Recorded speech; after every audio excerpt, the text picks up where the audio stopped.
Olá, buscadores. Este é mais um episódio do programa Investigações sobre o Viver, programa produzido pela TV Suprem. E hoje eu vou trazer algumas reflexões relacionando os temas arte e saúde. Eu vou trazer alguns aspectos psicológicos e sociais voltado ao bem-estar humano. Então, como será que esses dois conceitos eles se relacionam? Nós, hoje, nos tempos atuais, é muito comum na internet nós identificarmos, muitas vezes, alguns ataques ao meio artístico. E eu acredito que muito disso se deve à própria falta de percepção do quanto essa atividade humana é importante para todos nós, do quanto ela é essencial e do quanto ela está presente no nosso dia a dia, mesmo que a gente não perceba. Então é comum que muitos associem a arte a algo distante, uma exposição artística. Então a arte está no museu, está nos salões, está nas exposições e não está inserido no meu dia a dia. Portanto, eu não a utilizo, ela não tem aplicação na minha vida e isso é uma inverdade, conforme eu vou tentar demonstrar aqui, através de algumas reflexões e apontamentos. Então, para início, eu gostaria de dizer que essa apresentação ela é um manifesto em defesa da arte, né? Mas não uma manifestação puramente emotiva, de defender a arte por estar levantando uma bandeira ou algo do gênero, mas trazendo, né, através dessas reflexões, esses apontamentos, a compreensão, tentar buscar junto com todos nós, né, que estamos acompanhando essa apresentação, o entendimento do quanto a atividade da manifestação artística, em todos os seus níveis, ela é importante para o bem-estar humano, para a preservação e a manutenção de nossa saúde, inclusive. Nossa saúde física, nossa saúde mental e nossa saúde emocional, e também, por que não dizer, nossa saúde espiritual. Para quem acredita que nós somos um todo integrado, e muito de hoje o que se fala sobre saúde, nós sabemos sobre isso. Então, se é impossível que eu tenha saúde física se eu não tiver saúde mental e se eu não tiver saúde emocional. Por mais que esteja tudo bem com o meu corpo, no momento que eu tiver um desequilíbrio mental e emocional, os dois estão relacionados, né? Automaticamente a minha imunidade vai ter uma queda e eu vou começar a manifestar questões psicossomáticas e talvez outras ameaças, né, à minha integridade física, como vírus e bactérias, que talvez, se eu estivesse bem, não iriam me importunar muito, né, ou não iriam ocasionar grande dano, mas no momento em que nós estamos com a guarda baixa, no momento que nós nos descuidamos, nos desequilibramos, perdemos a nossa harmonia, perdemos o nosso centro, o nosso eixo, então a gente acaba se tornando vítima, né, de diversos males. Existe um meme de internet, um tipo de ataque à arte que eu vi viralizar recentemente, que dizia mais ou menos assim: já precisei de médico, já precisei de advogado, já precisei de policial, mas nunca precisei de um artista. Então, colocando como se o artista fosse alguém separado da sociedade, fosse para algo que realmente não tivesse relação com o nosso dia a dia. Como se fosse um extra do qual nós realmente não precisamos dele. Eu vi um uma crítica, né, a esse tipo de publicação, que dizia o seguinte: durante a quarentena, né, do isolamento do novo coronavírus, a pessoa não deve ter assistido um filme, não deve ter lido um livro, não deve ter ouvido uma música. Então, que fique olhando para a parede, né? Onde eu quero chegar com esse apontamento e trazendo essas afirmações, né, esses textos que circulam na internet? O período da pandemia foi um período, inclusive, que, para quem estava atento, nós conseguimos perceber o quanto nós necessitamos da arte. Se nós buscarmos dados, nós iremos perceber que a quantidade de assinatura em streamings para assistir filmes e séries aumentou exponencialmente durante esse período. O consumo de alguns aparelhos, como consoles de videogame, jogos e outro, aumentou absurdamente. Por quê? Porque as pessoas foram obrigadas a passar mais tempo dentro de casa e nós necessitamos de ferramentas para a manutenção da nossa saúde mental e emocional. Tudo isso é necessário. E quem nos traz isso são os artistas, né? Ou será que um filme, será que uma série que a gente assiste, será que ela é produzida por arquitetos, engenheiros, dentistas? Claro que esses podem contribuir, né? Obviamente, arquitetos, principalmente na parte da cenografia, né, podem contribuir, inclusive a arquitetura é uma das artes, já vou chegar nesse ponto, podem contribuir com uma produção, né, cinematográfica. Mas são inúmeros profissionais relacionados para que a gente tenha esse subsídio, né, para utilizar conosco. A música, quem nunca se sentiu melhor, sentiu um bem-estar imediato ao se deparar com uma música que lhe agradasse? Falando no meu caso particular, a música para mim é até uma ferramenta de controle da ansiedade, né? Muitas vezes a gente está muito atarefado, com muitas atividades, prazos apertados, e às vezes a gente precisa, né, de um recurso sonoro até para voltar a buscar a nossa serenidade, acalmar a ansiedade e voltar para o nosso foco, né? Então, o quanto é importante tudo isso. Bom, para a gente ter uma noção da abrangência da arte, vamos rapidamente citar as artes enumeradas. Então, quais são as artes hoje reconhecidas? Quantas artes existem?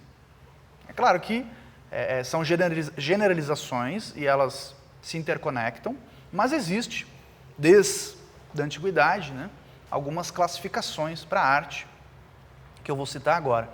Então, a primeira das artes é a chamada arte sonora, o som, né? Onde nós encontramos a música e também a produção, agora falando em filmes e séries, né? A produção, jogos, a produção de efeitos sonoros e assim por diante. Sonoplastia. Por que ela é considerada a primeira das artes? Porque todos os povos, em todos os períodos históricos, produziram música. Algum tipo de música.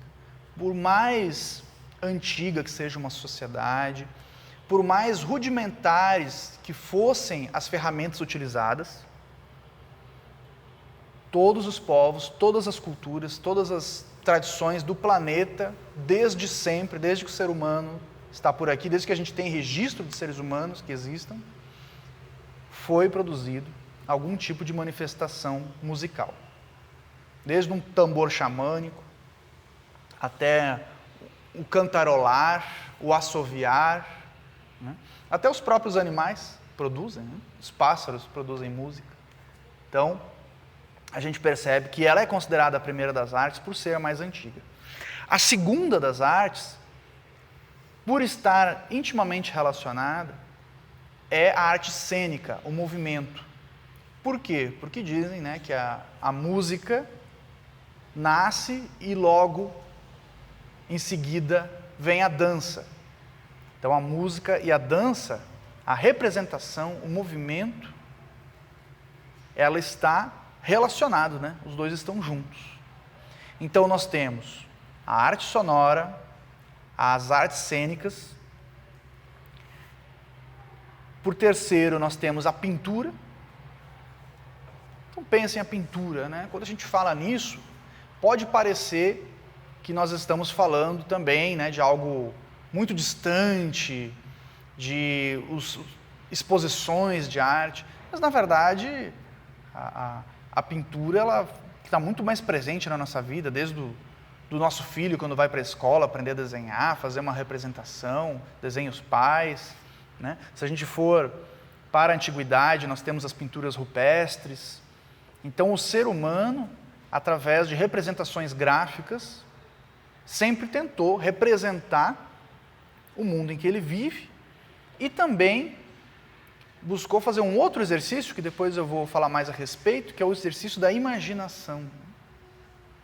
Para quem estuda tradições espirituais, sabe que a imaginação, né, é a grande ferramenta que a gente tem para transcender o nosso estado de consciência. E nisso a arte é fundamental, né? Como que nós iremos adquirir uma percepção além do nosso atual estado de consciência se nós não fizermos exercícios imaginativos? Então nós temos que acostumar a nossa consciência a buscar algo além do que aquilo que a gente já conhece. E nisso a arte é fundamental, né? Como diz o ditado, a vida imita a arte. A quarta arte, então, é a escultura, volume. A quinta, a arquitetura. Então vejam como a gente começa a enumerar as artes e a gente vê que elas estão presentes na nossa vida. A casa que a gente mora, o prédio, a estrutura onde a gente trabalha, onde nossos filhos vão para a escola, tudo isso foi imaginado por alguém, tudo isso foi pensado por alguém em algum tipo de manifestação artística para que pudesse posteriormente existir. A sexta arte é a literatura.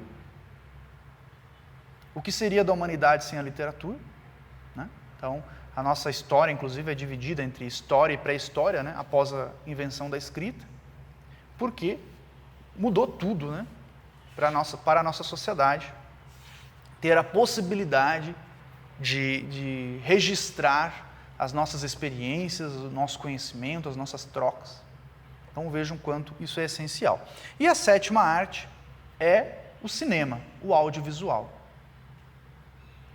Quem nunca assistiu um filme, quem nunca assistiu uma novela, um seriado, um programa de televisão, não tem como nós dizermos que nós não consumimos arte.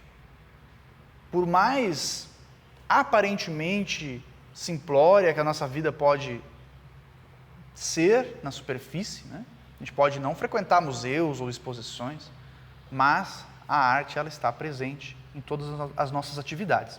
E existem algumas artes que foram enumeradas posteriormente, né? Então, considerada a oitava arte, a fotografia.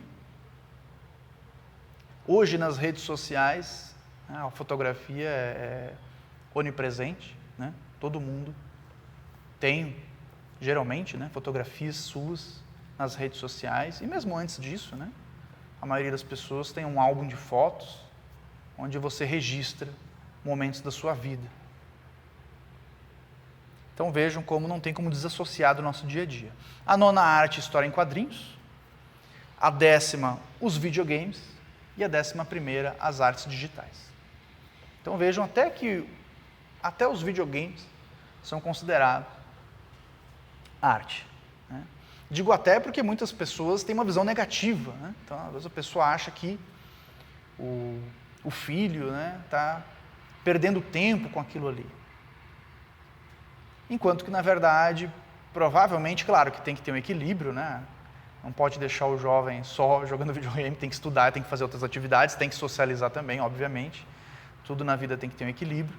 Mas os jogos, assim como o cinema, assim como histórias em quadrinhos e assim como outros formatos de manifestação artística, todos eles são importantes para nós e todos eles são enriquecedores para todos nós. Eu fui desenvolver, a gente fala da gente para não falar dos outros, né? Então eu fui desenvolver o gosto pela leitura na minha vida num período posterior, assim, já era um jovem adulto quando eu desenvolvi realmente um gosto pela leitura, né? Mas durante a minha adolescência, a minha formação foi música, cinema e videogame. Inclusive, acabei por sorte adquirindo muita facilidade com a língua inglesa, graças a muitos filmes, né? Assisti muitos filmes legendados. Então, além das necessidades psicológicas, que eu já vou destacar mais daqui a pouco, nós temos todo um arcabouço cultural que a pessoa, estou falando aqui do jovem, né, mas a pessoa em qualquer fase da vida, vai se deparar e vai acabar adquirindo. A arte, ela não é somente entretenimento, não é somente distração. Então, nós, quando assistimos um filme, quando lemos mesmo uma história em quadrinhos, a gente adquire informações, a gente vê outras culturas, a gente aumenta o nosso vocabulário, né? Então, para quem está preocupado com os filhos, né, que às vezes fica muito tempo na frente da TV, alguma coisa assim, claro, tem que buscar um equilíbrio, mas saiba isso, que você ter acesso a isso, você ter acesso a cinema, você ter acesso à internet, a jogos, vai desenvolver criatividade, vai melhorar o seu raciocínio, né? Jogos, principalmente jogos, não só eletrônicos, né, mas todos os tipos de jogos são essenciais para exercício da memória, aprimoramento do raciocínio, capacidade de resolução de problemas. Muitas pessoas têm uma visão mais tecnicista do aprendizado dos jovens, né? Então acredita que o jovem ele não precisa ter contato com a arte porque ele tem que aprender coisas técnicas, né? Tem que fazer escola técnica, o que também é necessário. Eu mesmo fui professor de escola técnica durante muitos anos e claro que é necessário. Porém, hoje, nós vivemos na era da informação, né? Então, como que alguém vai desenvolver alguma habilidade técnica somente com informações recebidas de uma apostila, digamos, né? Se nós vivemos na era da informação, significa que nós temos que desenvolver a nossa capacidade de resolver problemas. Nós temos que ter criatividade para contornar os problemas. Eu que trabalho com tecnologia, a tecnologia ela nos surpreende muitas vezes no mau sentido, né? Nos sabota. Então você tem bugs, você tem erros, você tem problemas que muitas vezes você não encontra a solução em tempo hábil e você tem que usar a criatividade. Às vezes você tem que improvisar, né? O jeitinho brasileiro, a gambiarra. Às vezes você tem que improvisar, você tem que dar um jeito o show não pode parar, né? Então você tem que dar um jeito. E como que você faz isso, né? Como se desenvolve criatividade? Como que se desenvolve a resolução de problemas, né? Então, jogos, filmes, tudo isso são ferramentas. E quando nós já estamos, talvez, entrando numa fase da vida, no meu caso, né, já estou na meia-idade, então a gente começa a se preocupar também que a gente precisa de boas ferramentas para a manutenção da memória, por exemplo. E, novamente, o consumo de cultura pop, né, de manifestações artísticas. Eu estou falando aqui bastante de cultura pop, né, mas poderia falar também de exposições e museus, mas eu estou querendo justamente mostrar que a arte não está somente nesses lugares, né, está onipresente no nosso dia a dia. Mas, obviamente, que quem tem interesse e oportunidade de frequentar e conhecer outras manifestações artísticas, talvez mais específicas, todas elas são muito bem-vindas, né? Quanto mais, melhor. Nesse caso, né, quanto mais melhor. Então, o que eu estou tentando trazer nesse primeiro momento é a percepção do quanto que a arte ela é onipresente no nosso dia a dia. O quanto ela está em todos os lugares. Né? Desde o designer que pensou esse móvel que está na minha frente, né? Até os profissionais que projetaram. As pessoas acham que a arte não precisa, mas fazer um curso de informática, por exemplo, aí é necessário. Mas na informática está repleto de arte também. Né? Toda a tipografia utilizada para você escrever textos, para você escolher fontes, tudo isso foi desenvolvido por artistas. Né? Então, no design, na publicidade, no marketing, na propaganda, a utilização das formas, a utilização das cores. Como que você vai trabalhar com essas atividades? Como que alguém vai desenvolver isso? Se não tiver um arcabouço de referências, se não tiver curiosidade, se não tiver um olhar voltado ao que é diferente, aí se torna impossível. Né? Onde eu quero chegar? Que não é somente um desenvolvimento técnico e tecnicista que nos vai dar as ferramentas para que nós tenhamos, né, muita gente acaba focando mais na questão do bem-estar, pensando na carreira profissional, como se só isso fosse dar o bem-estar humano.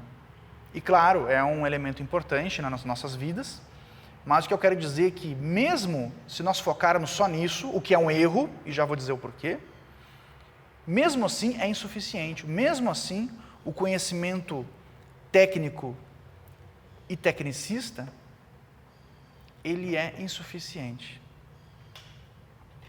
Mesmo se nós pensarmos só na carreira profissional relacionando ao bem-estar humano. Né? Então, no nosso automóvel, no nosso computador, no rádio, na TV, no livro.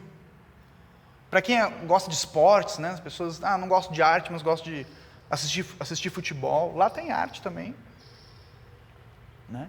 A camisa do clube, todos os produtos relacionados, né, ao clube, todo o merchandise feito em cima do esporte. Não estou falando isso como se fosse algo negativo, não é isso, só estou trazendo, né, essa declaração do óbvio, mas que às vezes a gente não percebe ou acaba não refletindo a respeito. Então tudo isso está impregnado.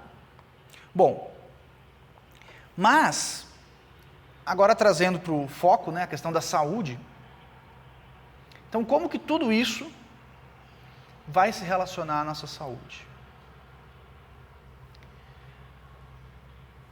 Existem muitas crendices, né, na sociedade que a gente acaba repetindo e acabamos muitas vezes caindo em certas armadilhas.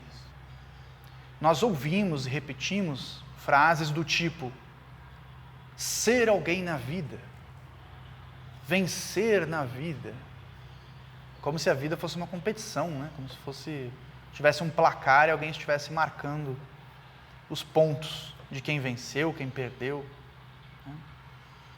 Então, nós caímos nessas armadilhas e muitas vezes nós sacrificamos o nosso bem-estar, a nossa saúde mental, emocional, que vai ocasionar na física. Nós vivemos na era da depressão, nós vivemos na era que um dos principais males da nossa sociedade é o estresse. Então, às vezes a pessoa chega aos 40 anos com 2 empregos, né, com 2 carros, bem-sucedido, comprando apartamento, comprando casa, e daqui a pouco a pessoa, lá para os seus 30, 40, 50 anos, acaba tendo, né, algum problema de saúde, alguma ruptura na sua harmonia física, né? Acaba levando um susto, quando é só um susto, né? Sorte quando é só um susto a gente pode repensar, pior é quando é algo irreversível, né? A pessoa corre o risco, né, de um AVC, um infarto, alguma coisa assim. Por quê? Se a gente for pensar, claro, estou fazendo uma relação mística e religiosa, né? Mas Jesus dizia que nem só de pão viverá o homem. Obviamente ele estava falando das questões espirituais, né? Questões do espírito. Mas eu gostaria de trazer essa afirmação para dizer que nós não somos máquinas de produção. Nós não fomos feitos simplesmente para produzir bens de consumo. Claro que o trabalho é importante, claro que nós estamos inseridos dentro de uma sociedade e nós temos que fazer a nossa parte. Porém, vamos refletir juntos, né? Nós produzimos bens de consumo. Para quê? Não é para beneficiar outras pessoas? Para que servem os bens de consumo se eles não irão trazer bem-estar para outras pessoas? E se eles vão trazer bem-estar para outras pessoas, por que eles não podem trazer bem-estar para nós? Por que a pessoa que produz o bem de consumo, ela não pode usufruir e ser feliz com aquilo ali também, né? Porque nós temos uma cultura, talvez uma crendice, de que o trabalho tem que estar relacionado ao sofrimento, né? Tem que ser sofrido, a vida tem que ser sofrida. Eu lembro que minha mãe costumava dizer, e não só ela, todas as pessoas da geração dela, ao redor dela, eu tenho certeza que pessoas mais jovens dizem isso em muitos lugares do Brasil. Quando uma pessoa tinha um estilo de vida com menos sofrimento, uma pessoa que tem tempo para lazer, né? Aí se dizia pejorativamente que aquela pessoa tem uma vida boa, mas falava de maneira como se fosse algo ruim, né? Ah, fulano tem uma vida boa, porque o fulano não trabalha tanto, o fulano não trabalha finais de semana, o fulano viaja no final de semana. Veja só, que absurdo. É claro que muitas pessoas, por necessidade, acabam sendo obrigadas, né, infelizmente, a terem uma jornada de trabalho exaustiva e extensa. Mas o adequado é que todos nós tivéssemos uma vida boa. Não é para isso que a gente trabalha, não é para isso que a gente estuda, não é para isso que nós estamos tentando construir uma sociedade melhor para todos nós? Então, quero eu ter também uma vida boa e quero que todos possam ter uma vida boa, não no mau sentido, mas no bom sentido. Nós precisamos de uma vida boa. Senão, qual que é o objetivo de tudo isso? Qual é o objetivo de nós desenvolvermos tecnologia, consumirmos tecnologia, se ela não vai facilitar a nossa vida? Então, ela serve para quê? Nós estamos produzindo para quem? Tudo que o ser humano desenvolve é para outros seres humanos, onde nós nos incluímos. Nós somos seres humanos. Então, o trabalho, o avanço tecnológico, o conhecimento técnico, o conhecimento tecnicista, o conhecimento científico, todo ele, o único propósito dele existir é visar bem-estar para seres humanos, no qual nós nos incluímos.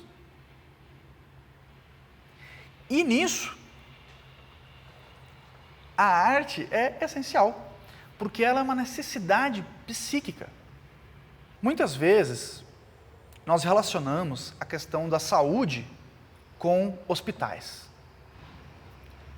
Então, o que fazer para a sociedade ter mais saúde? O pensamento mais corriqueiro é mais hospitais, mais médicos, mais profissionais da área da saúde. Claro que tudo isso é necessário, quanto mais melhor. Não estou de maneira nenhuma querendo negligenciar essa necessidade da sociedade, que obviamente é real e sempre urgente. Porém, será que só isso é o suficiente? Será que a existência do hospital é sinal de saúde da sociedade? É óbvio que ele precisa estar lá, para quando nós precisarmos. Mas será que o hospital, ele já não está lá para quando nós já tivermos perdido parte da nossa saúde? Porque se nós estamos com saúde, nós não precisamos ir até ele. Correto? Então, qual seria a solução? A solução seria a busca de um estilo de vida que nos desse uma possibilidade de manutenção dessa nossa saúde. Muitas tradições orientais, elas nos trazem elementos nesse sentido.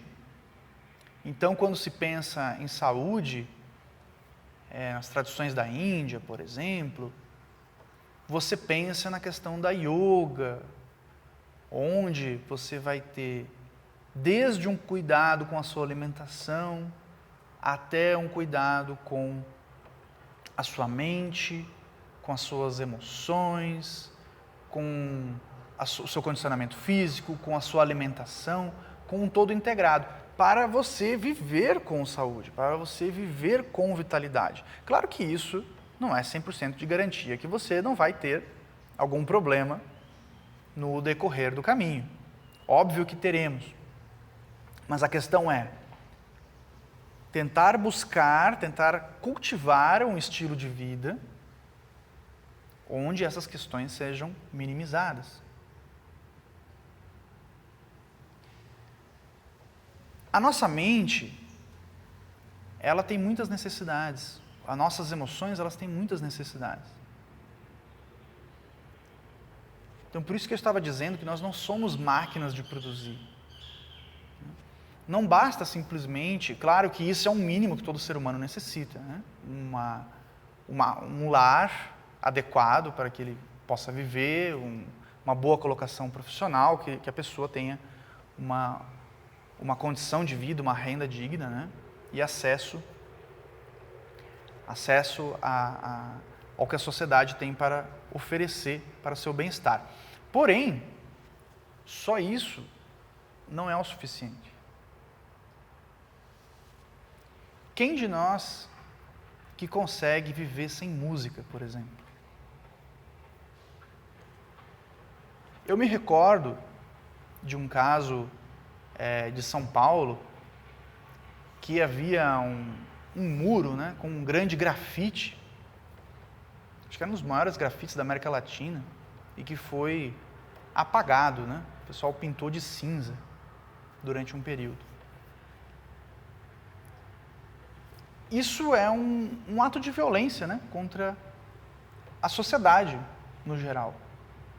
Porque, como eu disse, o consumo da arte, nós observarmos algo que a gente considera bonito, instigante, algo que vai nos ajudar, inclusive, a trabalhar os nossos próprios sentimentos, porque a arte faz isso. Quem nunca assistiu um filme e já se emocionou com ele? Tem muitas pessoas que têm muita dificuldade em trabalhar suas próprias emoções, né? Tem pessoas que não choram na sua vida real, mas muitas vezes chora assistindo um filme. Por quê?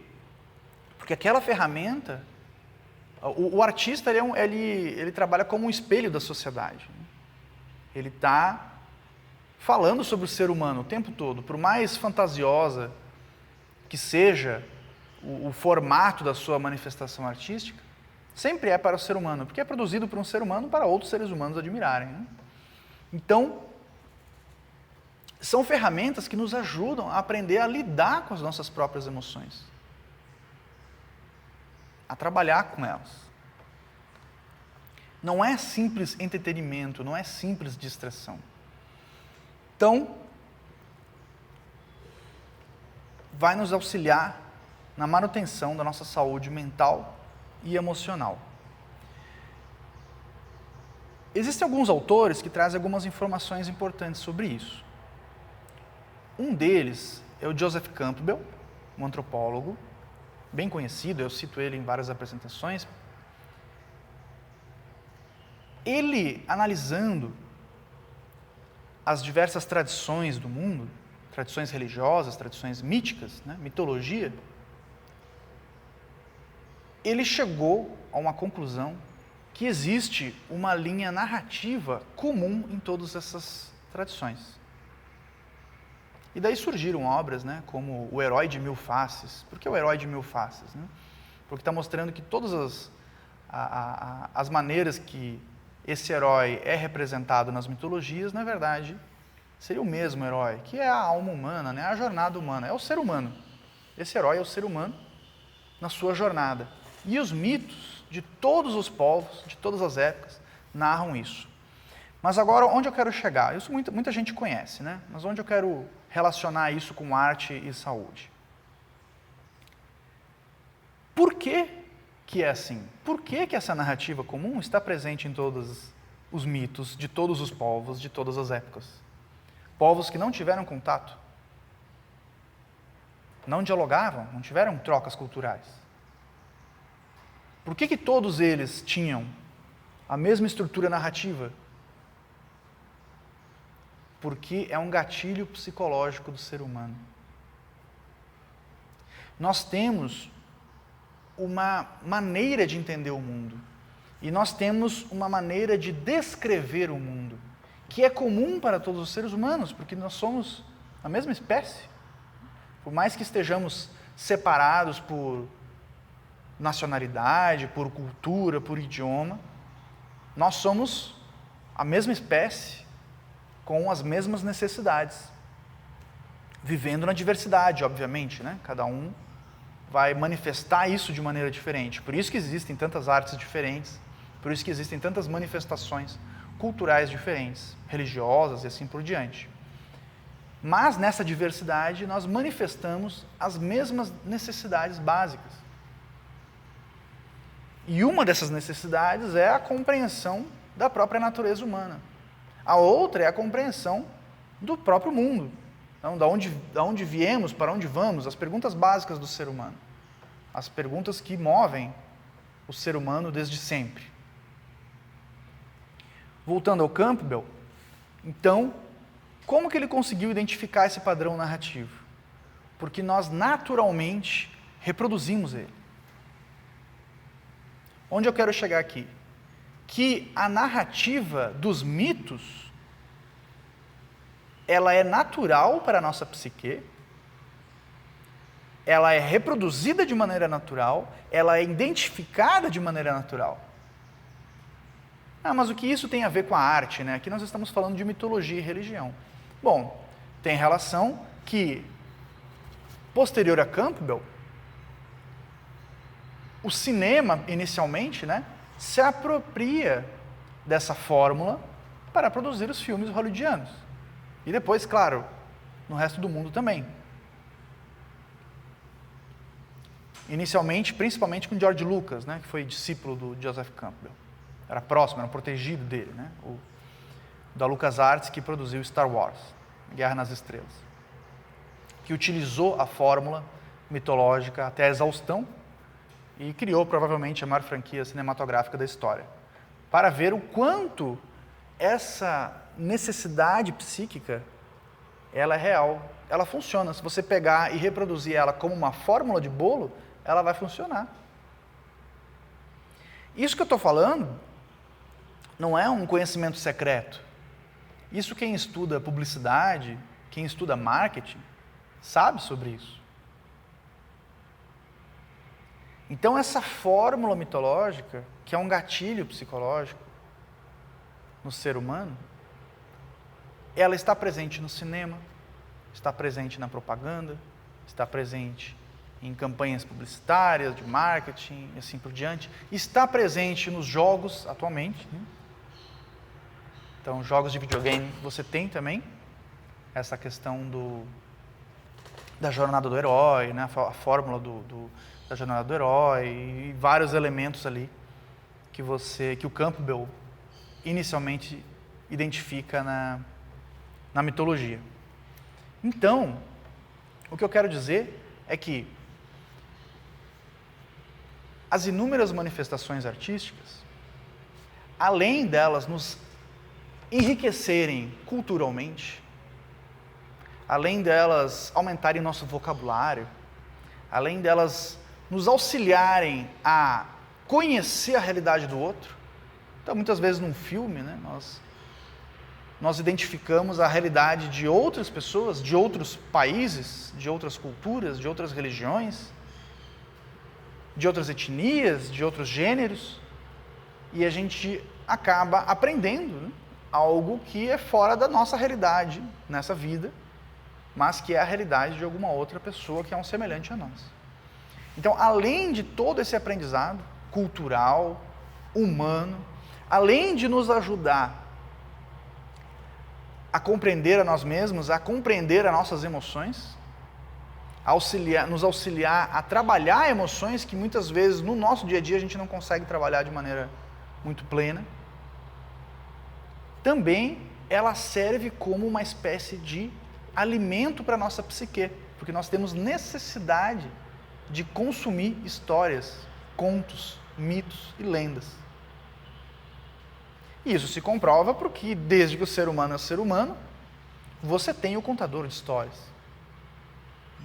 Então, o contador de histórias, a gente tem aquela imagem clássica, né, as pessoas em volta de uma fogueira e alguém trazendo narrativas. Essa imagem clássica, né, o formato clássico, através da tradição oral, através da oratória, você ter essa narrativa. E assim que nasceram os mitos, inclusive. Né? Os mitos religiosos, eles nascem, em sua grande maioria, através da tradição oral, através dessa transmissão de pessoa para pessoa, através dos contadores de história. Era assim que as pessoas memorizavam, inclusive, os ensinamentos, antes da gente ter a escrita. Alguns ensinamentos foram memorizados, né, durante muito tempo antes de serem registrados.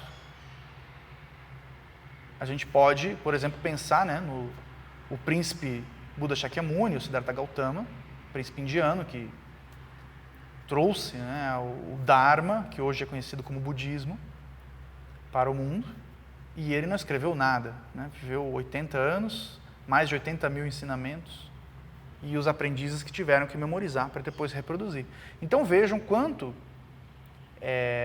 isso sempre esteve presente para o ser humano. O que nós temos hoje são só ferramentas mais tecnológicas elaboradas de realizar essa tarefa. Então hoje, claro que uma boa história contada de maneira oral é sempre cativante e memorável e é uma técnica que nunca vai deixar de existir, mas nós temos outras ferramentas também que aprimoraram outras maneiras de contar a história. Nesse sentido, qual é a diferença, né, entre um contador de história ao redor da fogueira e uma sala de cinema? A diferença é tecnológica, mas o princípio que está por trás disso é o mesmo. E a necessidade psíquica e emocional do ser humano da antiguidade ao redor da fogueira e o ser humano hoje dentro da sala de cinema é a mesma. Nós temos necessidade. Jung, que trouxe a questão da psicologia analítica, ele no seu livro vermelho, que é um documento que registra principalmente os primeiros anos de experiência dele, descobrindo essa questão do subconsciente.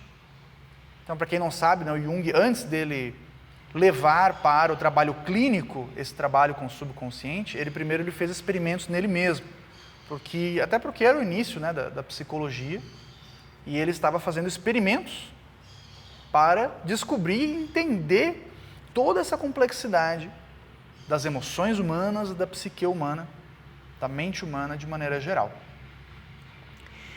E ele fez muito uso da arte com esse fim. Então, no caso do Jung, claro que para nós, para cada um de nós, irá variar conforme as nossas aptidões, conforme as nossas preferências. No caso do Jung, ele utilizava muito a ilustração e a pintura.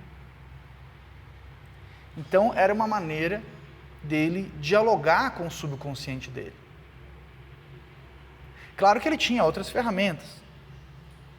Ele também anotava os sonhos, né? Tinha toda aquela... Na psicologia analítica você tem isso, né? Você tem Você tem todo um arcabouço de ferramentas de análise, interpretação de sonhos, né, que, segundo Jung, né, o sonho, ele é como se fosse uma atividade compensatória do nosso subconsciente. Como que funciona isso? Nós vivemos, né, durante o estado de vigília, nós nos deparamos com muitas informações. Então, como funciona essa questão do subconsciente dentro da visão junguiana da psicologia analítica? Durante o nosso dia a dia, nós somos expostos a um grande número de informações. Nesse momento, por exemplo, eu estou gravando esse vídeo e estou focado no que eu estou falando para a câmera. Porém, no cenário ao meu redor tem muita coisa acontecendo, né? Eu estou ouvindo uns pássaros cantando, tem um som de máquina ao fundo. Então, todas essas informações, de alguma maneira, estão sendo absorvidas pela minha mente. Só que eu não estou consciente de todas elas. Elas estão em segundo plano. Então, durante o nosso dia a dia, nós temos todo esse arcabouço, né, de informações que vão para o nosso porão, digamos, nosso sótão, que seria o nosso subconsciente. Porém, essas informações elas não são descartadas. Essas informações elas ficam ali e, embora nós não estamos conscientes delas, elas influenciam as nossas ações, as nossas decisões, as nossas relações, as nossas emoções. Então, o subconsciente, apesar de ser oculto para a mente de vigília, ele está presente e ele nos influencia. E ele nos conduz, né? Tanto de maneira boa quanto de maneira ruim, se mal resolvido internamente.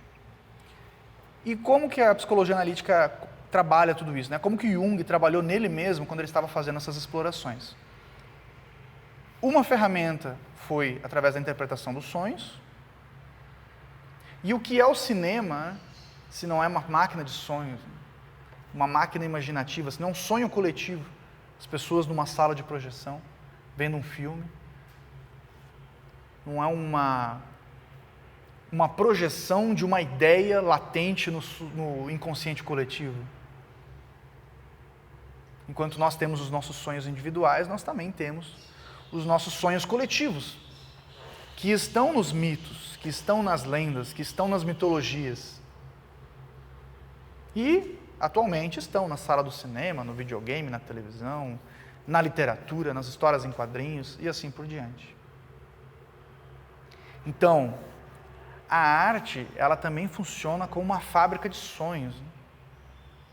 E ela nos ajuda a trabalhar o nosso subconsciente. O Jung, ele trazia essas imagens que vinham durante o experimento dele, ele registrava através da pintura, que era a habilidade que ele tinha. Então, ilustração e pintura. Esse livro vermelho, ele traz muitas ilustrações, que é fruto, né, do próprio experimento do Jung, no início desse seu trajeto de aprendizado e exploração.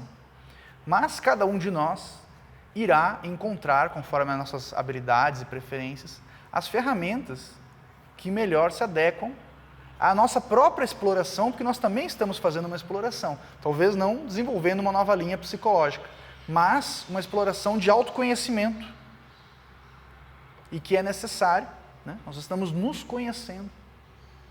E nisso, a gente vai escolher as ferramentas. Quem tem mais facilidade com literatura, quem tem mais afinidade com leitura, com a escrita, com a ilustração, com a música, vai encontrar as ferramentas mais adequadas para o seu autoaprimoramento, o desenvolvimento de sua autocultura. Obrigado a todos e até o nosso próximo encontro.